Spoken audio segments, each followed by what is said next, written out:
Capítulo 1. Princípio do Evangelho de Jesus Cristo, Filho de Deus.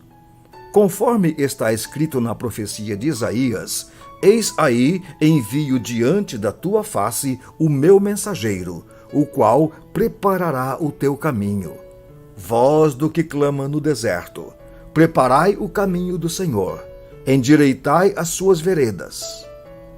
Apareceu João Batista no deserto, pregando o batismo de arrependimento para remissão de pecados. Saíam a ter com ele toda a província da Judéia e todos os habitantes de Jerusalém. E, confessando seus pecados, eram batizados por ele no rio Jordão. As vestes de João eram feitas de pelos de camelo. Ele trazia um cinto de couro e se alimentava de gafanhotos e mel silvestre. E pregava, dizendo: após mim vem aquele que é mais poderoso do que eu, do qual não sou digno de, curvando-me, desatar-lhe as correias das sandálias. Eu vos tenho batizado com água, ele, porém, vos batizará com o Espírito Santo. Naqueles dias veio Jesus de Nazaré da Galileia e por João foi batizado no rio Jordão. Logo ao sair da água, viu os céus rasgarem-se e o Espírito descendo como pomba sobre ele. Então foi ouvida uma voz dos céus: Tu és o meu filho amado, em ti me comprazo. E logo o Espírito o impeliu para o deserto, onde permaneceu 40 dias, sendo tentado por Satanás. Estava com as feras, mas os anjos o serviam. Depois de João ter sido preso, foi Jesus para a Galileia, pregando o Evangelho de Deus e dizendo: O tempo está cumprido, e o reino de Deus está próximo. Arrependei-vos e crede no Evangelho. Caminhando junto ao mar da Galileia, viu os irmãos Simão e André, que lançavam ao mar a rede, porque eram pescadores. Disse-lhes Jesus: Vinde após mim, e eu vos farei pescadores de homens. Então eles deixaram imediatamente as redes e o seguiram. Pouco mais adiante, viu Tiago, filho de Zebedeu, e João, seu irmão, que estavam no barco consertando as redes. E logo os chamou. Deixando eles no barco, a seu pai Zebedeu com os empregados, seguiram após Jesus. Depois, entraram em Cafarnaum, e logo no sábado foi ele ensinar na sinagoga. Maravilhavam-se da sua doutrina, porque os ensinava como quem tem autoridade, e não como os escribas. Não tardou que aparecesse na sinagoga um homem possesso de espírito imundo, o qual bradou: Que temos nós contigo, Jesus Nazareno? Vieste para perder-nos? Bem sei quem tu és, o Santo de Deus. Mas Jesus o repreendeu, dizendo: Cala-te e sai desse homem. Então, o espírito imundo, agitando-o violentamente e bradando em alta voz, saiu dele. Todos se admiraram a ponto de perguntarem entre si: Que vem a ser isto? Uma nova doutrina. Com autoridade, ele ordena aos espíritos imundos e eles lhe obedecem. Então, correu célere a fama de Jesus em todas as direções, por toda a circunvizinhança da Galileia. E, saindo eles da sinagoga, foram com Tiago e João diretamente para a casa de Simão e André. A sogra de Simão achava-se acamada com febre, e logo lhe falaram a respeito dela. Então, aproximando-se, tomou-a pela mão, e a febre a deixou, passando ela a servi-los. À tarde, ao cair do sol, trouxeram a Jesus todos os enfermos e endemoniados. Toda a cidade estava reunida à porta, e ele curou muitos enfermos de toda sorte de enfermidades. Também expeliu muitos demônios, não lhes permitindo que falassem, porque sabiam quem ele era. Tendo se levantado alta madrugada, saiu, foi para um lugar deserto e ali orava. Procuravam-no diligentemente Simão e os que com ele estavam. Tendo-o encontrado, lhe disseram: todos te buscam. Jesus, porém, lhes disse: vamos a outros lugares, às povoações vizinhas, a fim de que eu pregue também ali, pois para isso é que eu vim.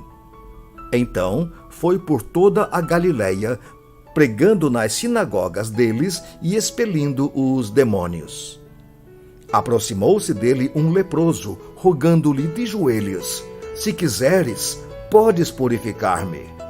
Jesus, profundamente compadecido, estendeu a mão, tocou-o e disse-lhe: quero, fica limpo. No mesmo instante, lhe desapareceu a lepra e ficou todo limpo. Fazendo-lhe então veemente advertência, logo o despediu e lhe disse: olha, não digas a ninguém, mas vai, mostra-te ao sacerdote e oferece pela tua purificação o que Moisés determinou para servir de testemunho ao povo. Mas, tendo ele saído, entrou a propalar muitas coisas e a divulgar a notícia, a ponto de não mais poder Jesus entrar publicamente em qualquer cidade, mas permanecia fora, em lugares ermos. E de toda parte vinham ter com ele.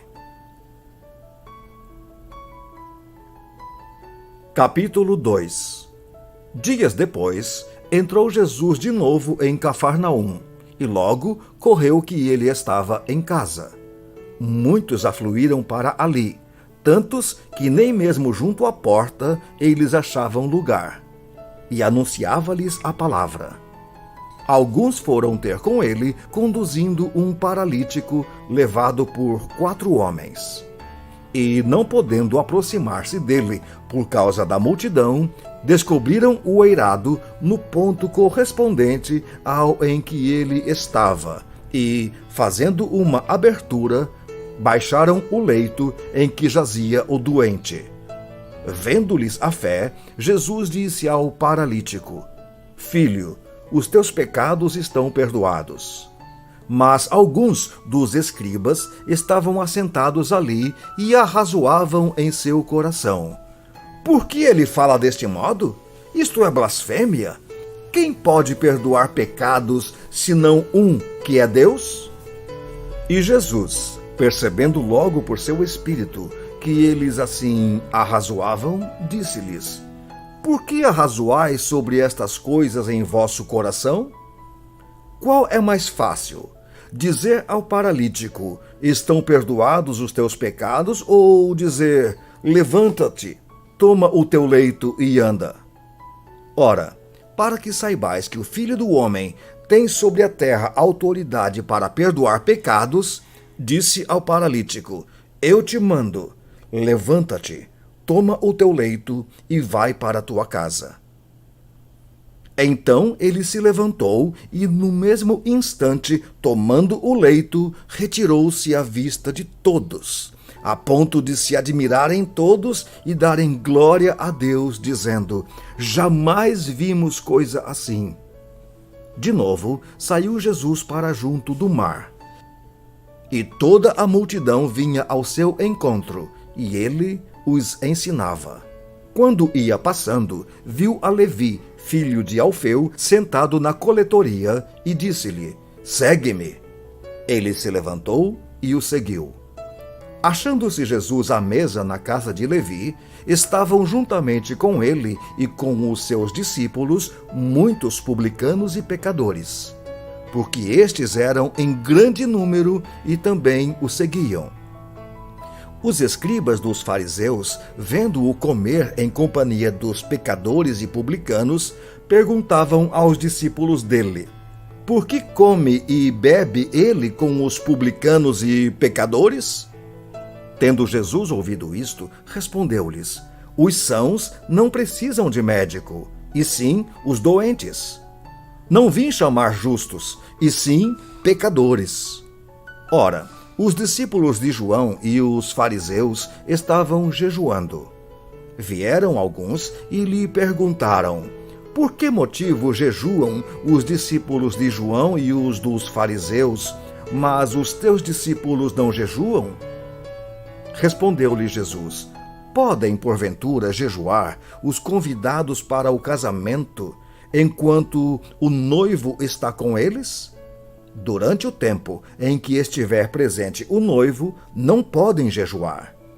Dias virão, contudo, em que lhes será tirado o noivo, e nesse tempo jejuarão. Ninguém costura remendo de pano novo em veste velha, porque o remendo novo tira parte da veste velha e fica maior a rotura. Ninguém põe vinho novo em odres velhos. Do contrário, o vinho romperá os odres, e tanto se perde o vinho como os odres. Mas põe-se vinho novo em odres novos. Ora, aconteceu atravessar Jesus em dia de sábado as searas, e os discípulos, ao passarem, colhiam espigas. Advertiram-no os fariseus: vê, por que fazem o que não é lícito aos sábados? Mas ele lhes respondeu: nunca lestes o que fez Davi, quando se viu em necessidade e teve fome, ele e os seus companheiros?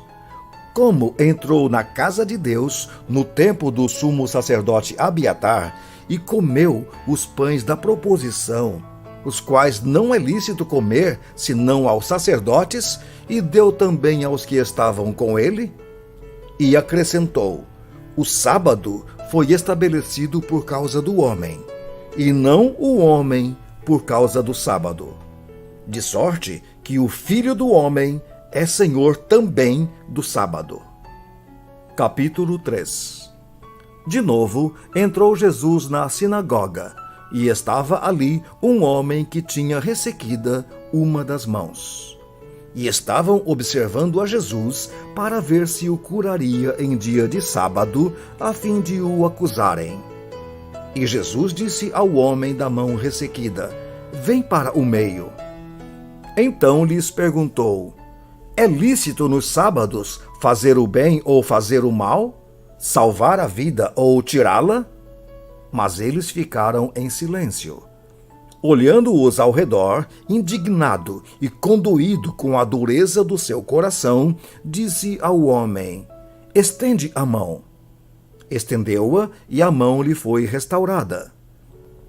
Retirando-se os fariseus, conspiravam logo com os herodianos contra ele em como lhe tirariam a vida. Retirou-se Jesus com os seus discípulos para os lados do mar. Seguia-o da Galileia uma grande multidão. Também da Judéia, de Jerusalém, da Idumeia, da além do Jordão e dos arredores de Tiro e de Sidom, uma grande multidão, sabendo quantas coisas Jesus fazia, veio ter com ele. Então recomendou a seus discípulos que sempre lhe tivessem pronto um barquinho, por causa da multidão, a fim de não o comprimirem. Pois curava a muitos, de modo que todos os que padeciam de qualquer enfermidade se arrojavam a ele para o tocar. Também os espíritos imundos, quando o viam, prostravam-se diante dele e exclamavam: tu és o Filho de Deus. Mas Jesus lhes advertia severamente que não o expusessem à publicidade. Depois subiu ao monte e chamou os que ele mesmo quis, e vieram para junto dele. Então designou 12 para estarem com ele e para os enviar a pregar e a exercer a autoridade de expelir demônios.